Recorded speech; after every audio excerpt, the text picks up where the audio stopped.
Okay. Okay. Well, tonight we're going to talk about actually the initiation because here we are halfway through this. With this one, this will be the halfway mark. So I wanted to tell you that after these 8 lessons, you qualify for initiation. In which that what that means is that in order to take the mental magic course, you need to have the secrets that are taught during the initiation. We teach you the 3 sacred arrows that always hit their mark. So what it is an hour ceremony that has to be done in person. Eli tried it by sending tapes and by making recordings, and he tried it over the telephone.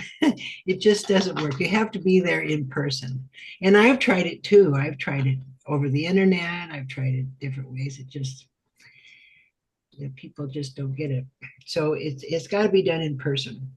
So you can come to Missouri if you're nearby.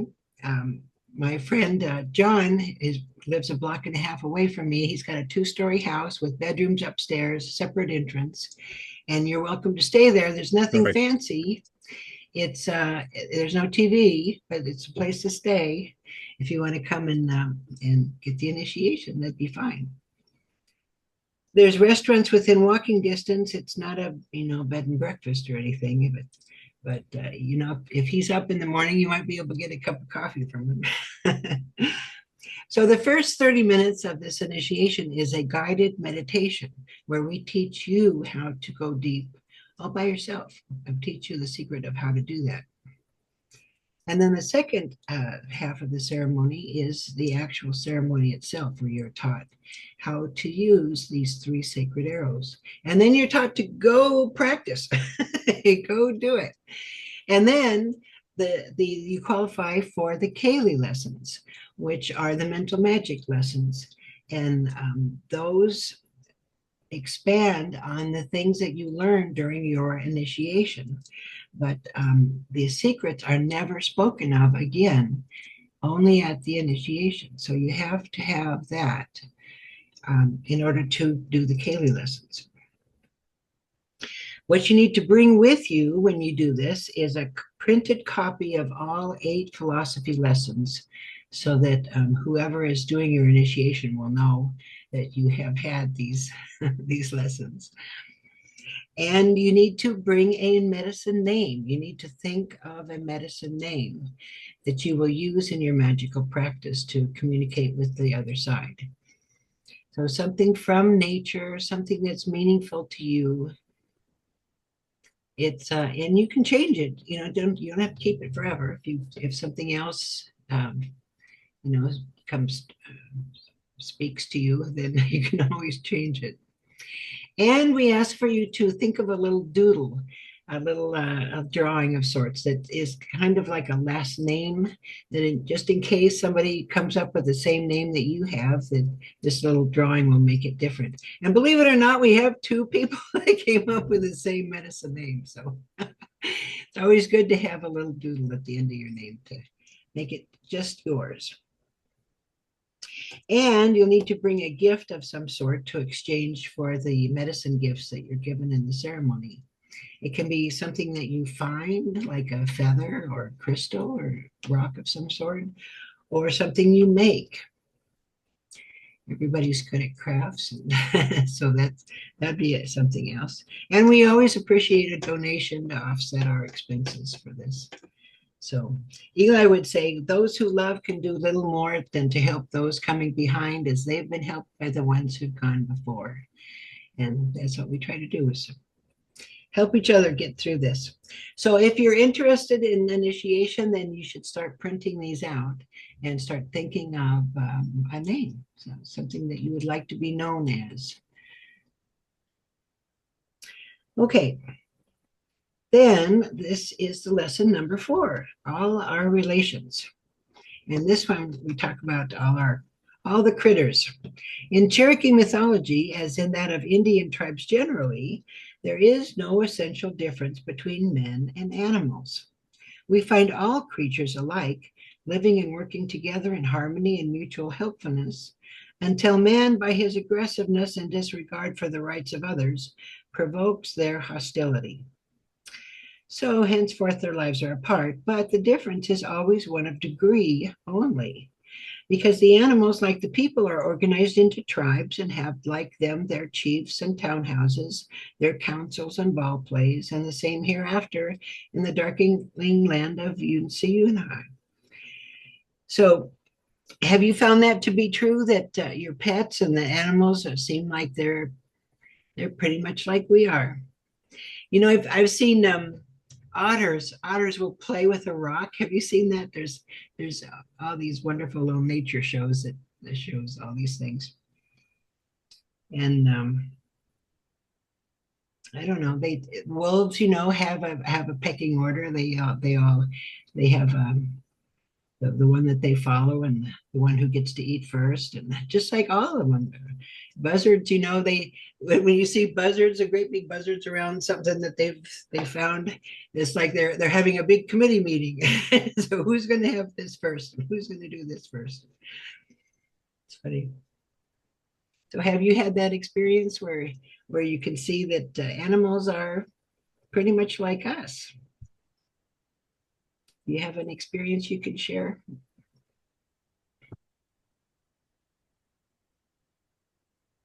Sometimes I think my animals run the house. Yes, they sure make their wants known. And the your pets, especially dogs and cats and whatever else you might have, when they're hungry, they speak to you with everything they've got. They're not putting anything back. They're not trying to say, well, we're just going to tell them we're hungry and then we'll hide it over here. They don't think like that. They think, I'm hungry, I want to eat now. So you can always tell what's on their mind. They're not putting you on. In fact, they say dogs, if you have a dog, it prepares you for having infants. And if you have a cat, it prepares you for having teenagers.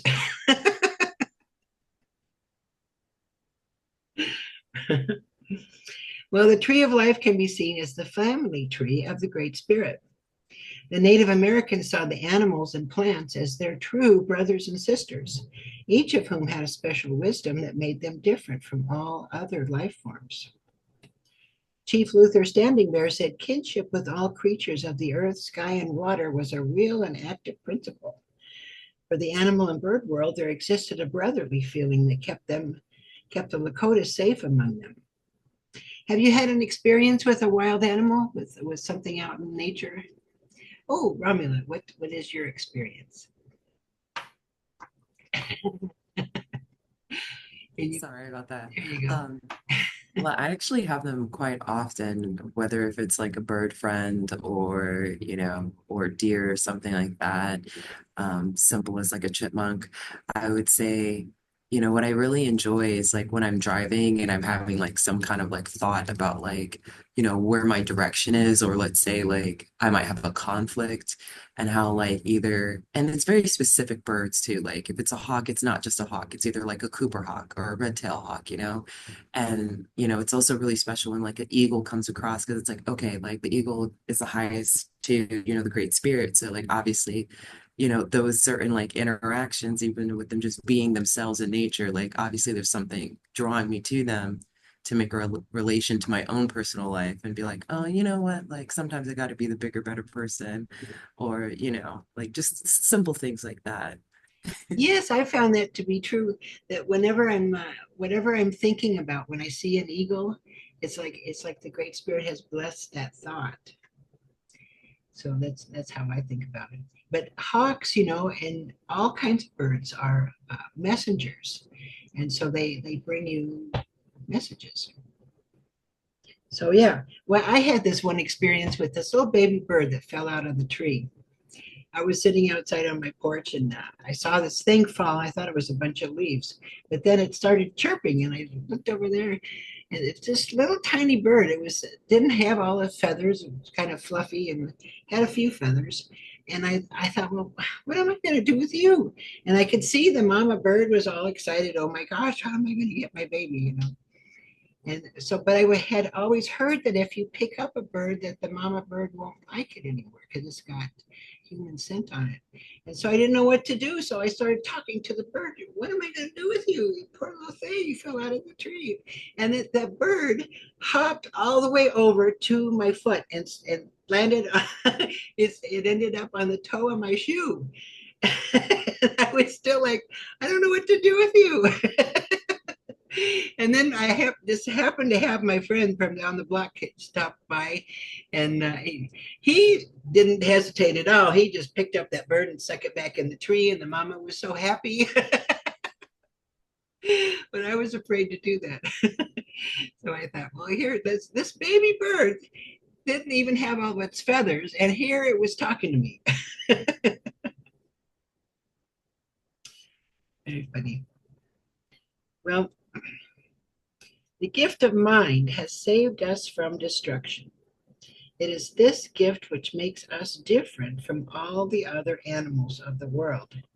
You know, we've got that pesky free will thing going for us, which we don't have to follow our instincts because we have a choice. You know, do I want to do that or not? Should I touch that live wire or not? Well, So is that the gift the gift to be of able? to be able to choose, yes, to choose, to have a choice. The eternal progress is the law of the universe, for the circle of the medicine wheel is always turning. Everything in nature is progressing. All life is a matter of progression. Well, what is it that progresses? Surely it's not our bodies, because they get old and decrepit and die. But what is it that progresses? Our Our spirit. spirit. The spirit, yes. And Eli in these lessons equates the spirit with mind. Isn't that interesting?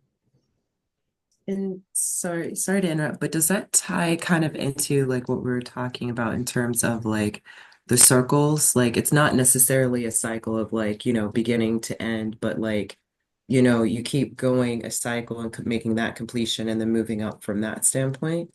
If Yes, I understand that? Okay. yes. Every time we build our character, we're improving our character. So that's really what we're trying to do here is it's the mind that progresses. It's our character that progresses. So the good medicine teaches that all life is from the Creator, the Great Spirit, and everything that lives was created by Him through creative thought. All life thus begins as a creative thought of the Great Spirit, our Father. Eli taught that when the children of the Great Spirit become spiritual adults, they will be required to create their own worlds as schools for their own children. So to do this, they must know the intimate details which make up the medicines of the electronic, chemical, mineral, vegetable, animal, human, and celestial levels of life. Well, how can you know that? How can you know that? Well, you have to live it. You have to have been there. You have to have done that. It's only through experience that one can truly gain understanding. So to know all the medicine of the tree of life, one's spirit or mind has had to start at the very tips of its roots, become a part of and move up through each of life's levels in turn. Each is a little more advanced than the one before. So it's the mind that advances. The mind always feels young, as you get older, it's not the mind that gets older, it's the body that gets older. It seems like, even when I was talking to Alliday when she was in her 90s, she was telling me how she didn't really feel any difference. She just still felt like she was in her 20s, she didn't feel any difference.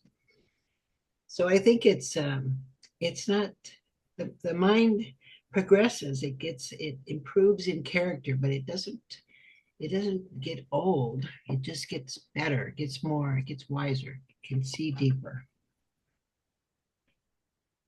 As we look into the eyes of our younger brothers and sisters, the animals, we can see that the spirit within them is still asleep. But through our love for an individual animal, that animal's spirit can be awakened, and the bear or fox or other animal may become a close friend. So have you seen that with your pets? As you love your pets, do they become more childlike? Have you seen those YouTube videos where they are teaching their dogs to step on these things that have words, and the pets can make sentences or try to express what they're feeling? It's like, oh my gosh! And then they're doing the same thing with babies. They're trying to teach them sign language so they can say, "I'm hungry." So boy, we're going to be able to talk to all kinds of things before long here. Okay, so Eli taught that when these awakened animals die, their spirits will be reborn as non-aware humans. So do you know somebody who feels like they're a non-aware human for the first time? They're still trying to figure it out. As shown on the symbolic tree in chapter 3, when the spirit reaches the level of the non-aware human, it is said to be born. So it's mental infancy, it says on the tree of life. The mental or spiritual status of a non-aware human corresponds to human infancy. Eli also taught that it is the love of the Great Spirit for his children that awakens humans to their fuller capabilities. And through this love, the spirit of a human can grow, crossing the line into life, into the spirit or celestial world. Have you felt that love? You think you've felt that love of the Creator? I mean, I had this one experience. It was soon after my divorce. It was during my divorce, actually. We'd been married for 30 years, and he decided he wanted to make money. And I decided I wanted to go back to Arkansas and do this. And he was like, no. So we pretty much split ways. But I forgot what I was going to tell you. Oh, great love. Yes. So here I was having this pity party. I was like, oh my gosh. We were in California. I was like 2,500 miles away from friends and relatives, and didn't have a support group, and I was feeling pretty sorry for myself. And so one evening I was just letting it all flow, and I was really boohooing it up, having a pity party. And I was just like, nobody loves me. So finally I just turned and I said, Creator, do you love me? And oh my gosh, the minute that I said that, just the second I said that, I felt this. I have never felt love that had weight, had substance. It felt heavy. It felt, if I had been standing, I felt like I would have been crushed under the floor. But I was in a chair and I just felt like it was just unmistakable, just unmistakable. And here I was just crying and crying and crying. All I could say was, how could I have forgotten that great love? It was just overwhelming to me. It was so familiar. It was quite an experience, one that I will never forget. And I would really like for each of you to experience that, because, oh my gosh, once you have your own experience with the divine, then you know, and no one can tell you otherwise. That's what I want for you each to know.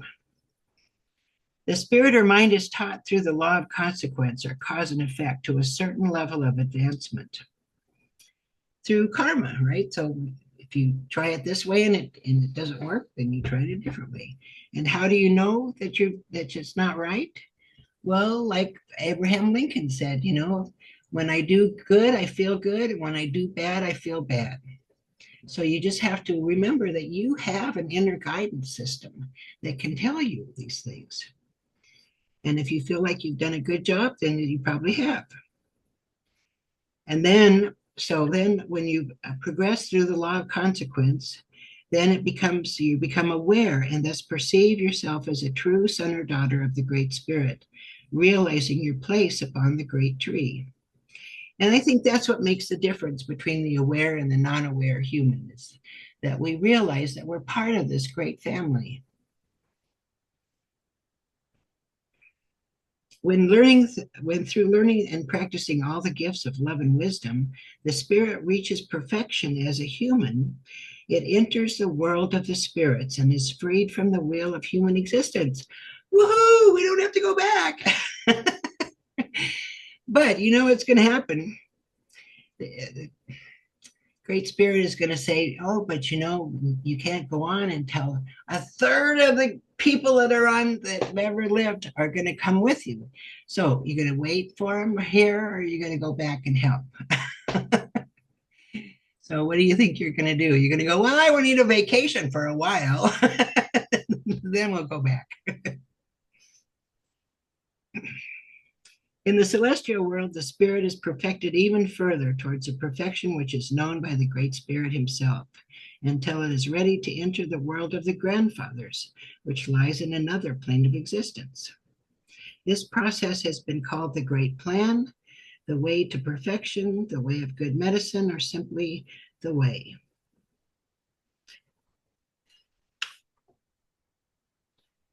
So let's talk about these questions. For those who follow a nature religion, what is the relationship that is felt between themselves and other living things of nature? We are all There's- brothers and sisters. Yes. Yes, brothers and sisters, absolutely. If these other living beings truly are brothers and sisters, what is the difference between our lives and theirs? 1 degree. Only of degree, right? Because there's really not much difference. What is the Creator's gift to humans which makes us different from all the other animals in the world? Our mind. Free Our will. mind. Yes, free will. Yeah, that's what it is. Yep, our mind. We have to use our mind to figure it out. We can't just rely on instinct, because we've got that pesky thing called free will. So if you look at our picture of the tree of life in lesson 3, how does this gift relate to our placement on the trunk of the tree? Remember that picture? The plants and animals and non-aware and aware humans are on the trunk in the terrestrial world. So what's the question here? How does this gift relate to our placement on the trunk of the tree?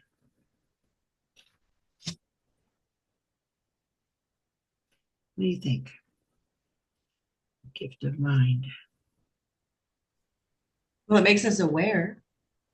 Yes, I guess that's what places us at the top of the trunk. So we are children. Yes, we're children. We are children.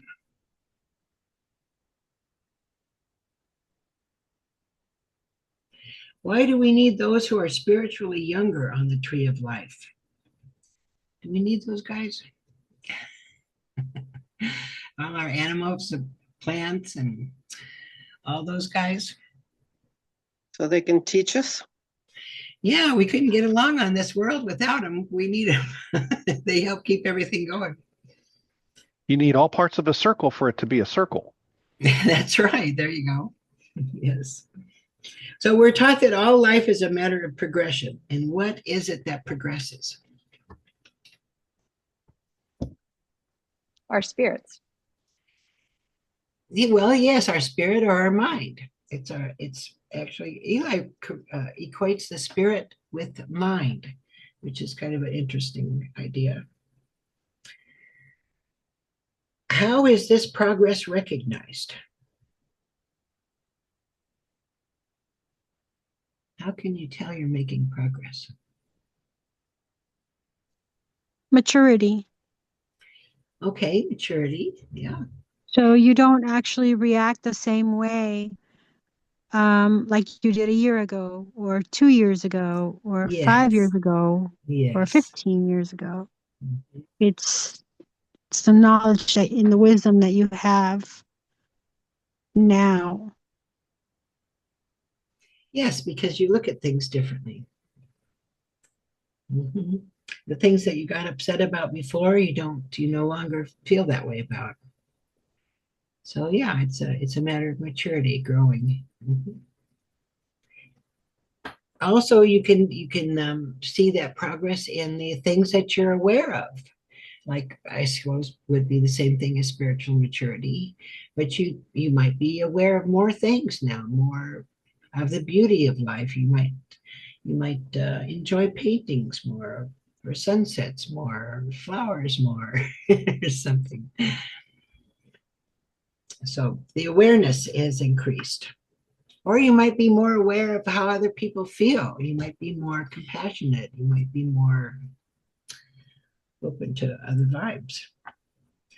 When the children of the Great Spirit become spiritual adults, what is taught that they will be required to create? Schools for their own children. Yes, gotta have nurseries for their own kids. So what must be known to do this? How can they do that? The intimate details that make up the medicines of electronic, chemical, mineral, vegetable, animal, human, and celestial levels of life. Yes, because they were there. They did it. They've been there. So we see that the spirits of our younger brothers and sisters, the animals, are still sleeping. They are not yet born. Well, how can their spirits be awakened? We befriend them. Through our love. Through our love, yes. Yes. There was this, I tell this story about this movie called Madagascar. Have you ever seen that? I had some grandkids I was watching it with. And one part of it stood out to me where I guess the lion and the zebra were friends, and then the zebra got mad at the lion or something and decided to go back to Africa. Well, the lion went, oh no, we got to go find him. So they went to Africa to look for the zebra friend. And the zebra friend had joined this big tribe, this big group of zebras. And so which one is he? So he starts talking to this whole herd of zebras, and so none of them look around. So he starts, getting more and more personal about his friend. And finally the friend turns around and looks, and he says, there you are. And he says, I would know you anywhere. And it's because of our love that our love for them makes them different. Our love for them makes them unique to us. So, you might have a Shih Tzu puppy, and they're like every other Shih Tzu, except after you love it for a while, then it's yours. It's different. It's more like you. And so that's how we can wake up our animal friends, is by loving them. So do you have any experiences you can tell us about with pets that you've done this with? You have pets that seem like they're kids now? Oh, there's one. Yep. Well, I tell you what, I've got this black cat that has been coming around. I finally decided to start feeding it because it was always out there, and now it decides it's going to move in. So here this winter, while I was away, I had to have my friends come over and feed this darn cat because it thinks it lives with me now. I guess it does. I don't know where it came from, but I have other friends who said that cats will just they pick who they want to be with. I guess they don't. You can't tell them that they're going to have to be here or there or somewhere else. They choose who they want to be with, I guess. Okay, so according to this philosophy, what happens to the awakened animal spirit in its next life? They become non-aware humans. Yes, and they're likely to be in your family because they love you. So, yeah, that's what happens.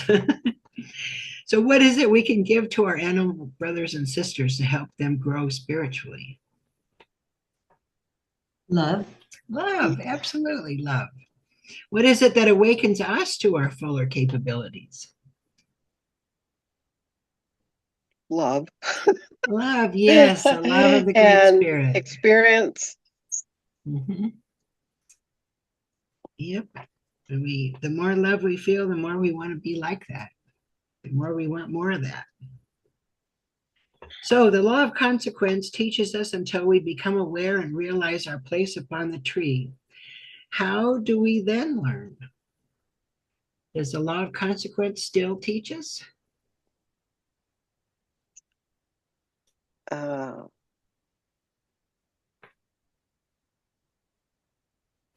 I think the law of consequence, law of cause and effect is a universal law. It's like always in effect. It's always. Even if we, I think, even if we get as far as into the spiritual world, that I think it still applies. And we can learn to use it to our advantage. It can be a good thing because whatever you put out is what you get back. And so if you spend a lot of time trying to do good for other people, then you have all kinds of good stuff coming back to you. And pretty soon people just say, well, you are so lucky. Things just work out for you. because you've been putting out so many good things. I have a friend of mine in Boonville likes to, especially in the winter, he'll take these big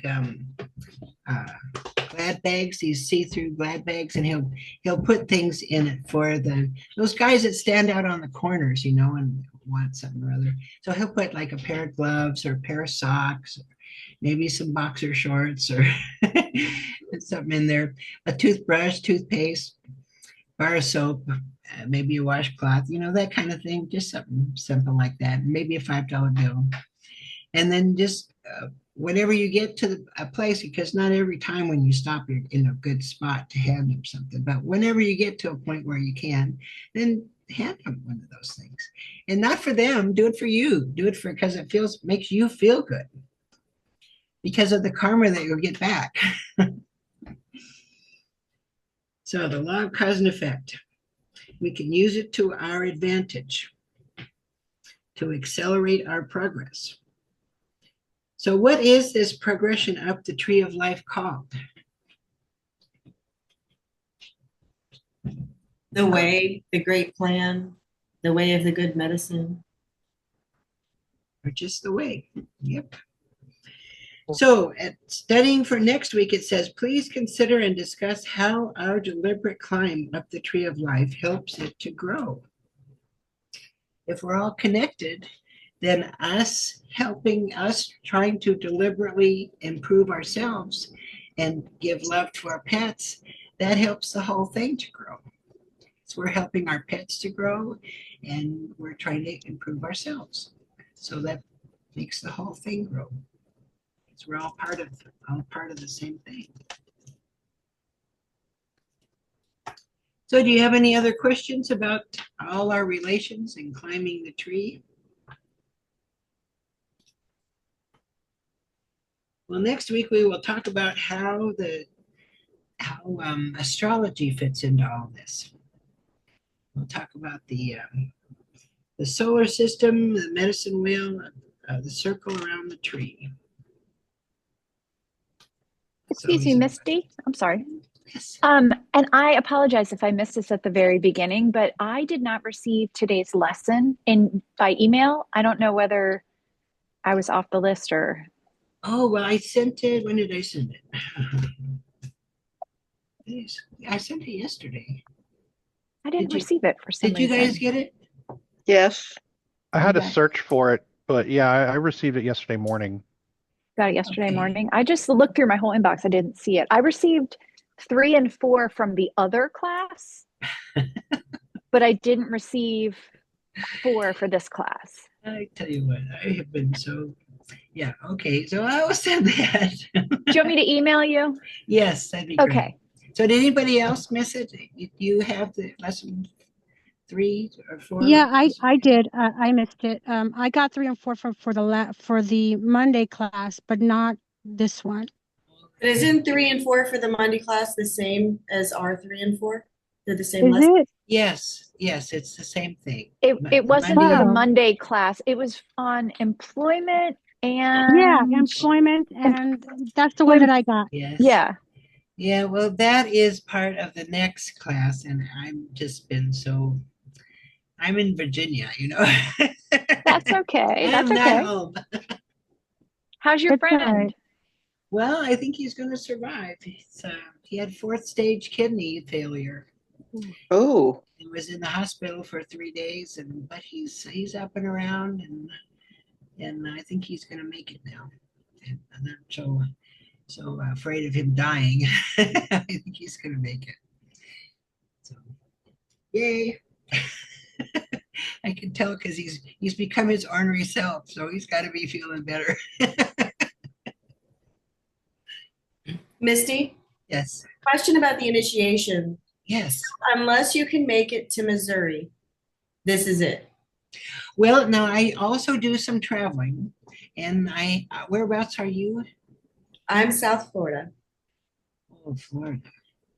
You know, you say that every time you ask me where I am. Well, it's so far down there. I don't know. I mean, I could drive up state Florida if that helped. Missouri would be tough, though. Well, I went to New Jersey, and we finally have somebody up there who can do initiations. And I've been going to Colorado because I have a daughter that lives out there, and there's a bunch of people in Colorado. So we're eventually we're going to have somebody out there that can do initiations. I have a suggestion. If you want to come to New Jersey, you're more than welcome to stay with me Oh, for free. that would be wonderful. It's a small place, but you're more than welcome to. And it's close by to Asbury Park. Oh, no kidding. Wow, that's a wonderful idea. Because I was just saying that it's just really expensive to go up there. You know, even in the middle of the week in January, the hotels are out of sight. I was going to offer the same. I have a wellness farm, and I have a place you can stay here too, and then we can host events. Oh, and where are Romula's been you? in Maryland. Romula Oh. actually has been here before. Oh, no Yes, it's kidding. awesome, wonderful, and if you definitely can stay, I would definitely vouch for it. Missy is wonderful. Oh, Aw, thanks. that's great. Well, we have somebody in New Jersey now that can do initiations. So, and she's a really nice person. She owns a year and a day mystical shop in Asbury Park.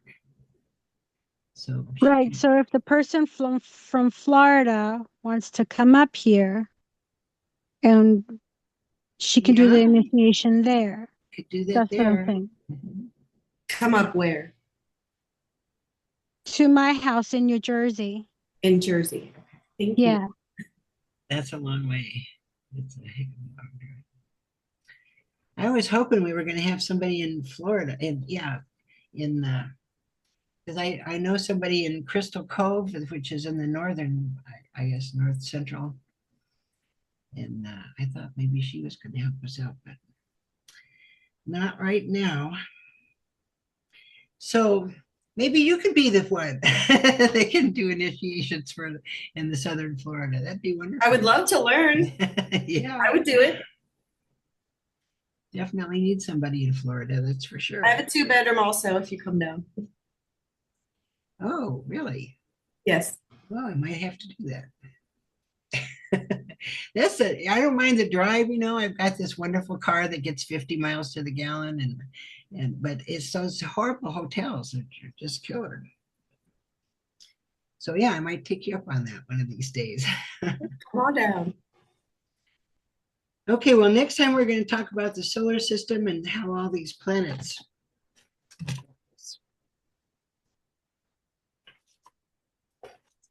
And then we have 5, 6, 7, and 8, and we'll be done.